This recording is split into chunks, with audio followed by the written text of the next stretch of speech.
guys, I'm Laura Vitale. On this episode of Laura in the Kitchen, I'm going to show you finally how to make garlic bread. It has been so highly requested. I thought, okay, long enough, you just got to get down to it. Now this recipe is a recipe near and dear to my heart. It's the recipe we use in our restaurants for many years. It's a recipe my father came up with and I still use it to this day. I absolutely love it. It's easy, it's simple, but it's the ultimate. Okay, before we get started, let's go over the ingredients.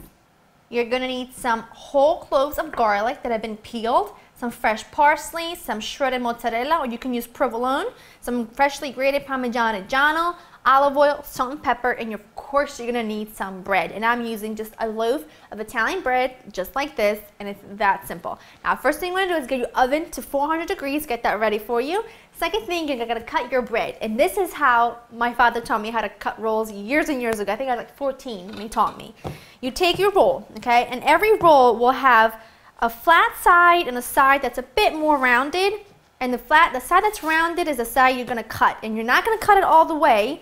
You're going to cut it like so it opens up like a book. And you just start right up here with a sharp serrated knife. And then you just make one big swoop. And there you have your perfectly cut bread. Now this is what you're going to need. And that's ready, okay? So set that aside. Fan it out. Set that right there. Don't worry about it.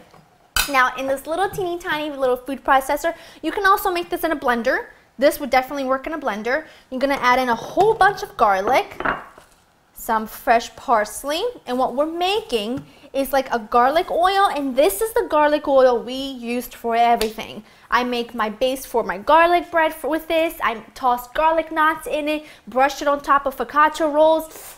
So good. You can use it to saute things. It's just my go-to garlic oil, and if you want to, I will make a separate video on it just on the garlic oil, so you can always go back to view just that recipe. So let me know if you're interested in that. But in here, you're also going to add in some olive oil, and it's going to take about a quarter to a half a cup of olive oil, and it's not going to be super liquidy. Like, it's going to have a good texture to it, which is exactly what you want. So just put that right in there. And now it's time to cover this and give it a whiz. So here we go. That looks good to me. Now I'm just going to pour this into a little bowl. Like that. Whoa! Should have probably held that too. All right. That's okay. So here's how this goes. You take your garlic oil that's now just so amazing and it smells fantastic, and you're going to smear this on your bread on both sides, and you're probably not going to end up using the whole thing, but I'm telling you, keep this on hand in your fridge for any time you just need to spice something up. So just give this a nice smear. That looks incredible to me already. Brings back a lot of memories. Okay, now I'm just going to close this up and wrap it in aluminum foil. And I have my oven preheated at 400.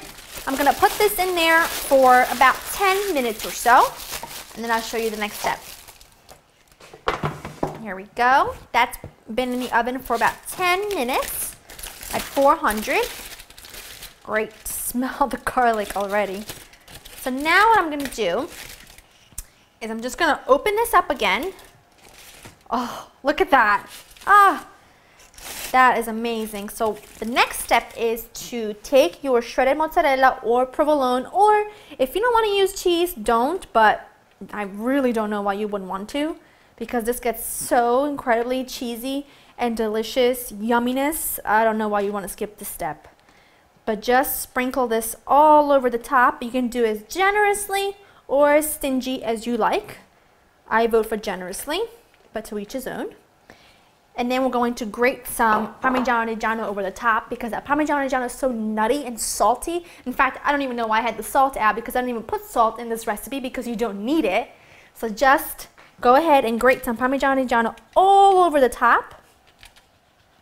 That looks great. I'm going to put some black pepper over the top. And I'm going to return this to the oven 400 degrees for another 10 minutes or so, or until the cheese is so like all melted and bubbly and malicious. Now, if that's not the most delicious thing you have ever seen, then I don't know what is. I mean, I don't even know what to say about it. It's unbelievable. Now the problem is I have to wait like 10 minutes before you can peel this off because it's so hot. But I gotta get straight into this. Let me move this out of my way. Oh boy, look at that. And now you can do one of two things. You can take each piece and you can cut it, which is what I'm gonna do.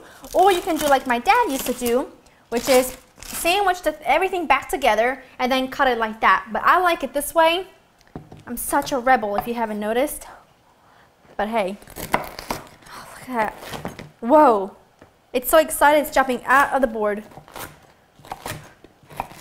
Look at this beauty. Okay, now which one do I want? I think I want this one. Now it's gonna be really, really hot, so I'm gonna have to sit there for like 10 minutes, going like this.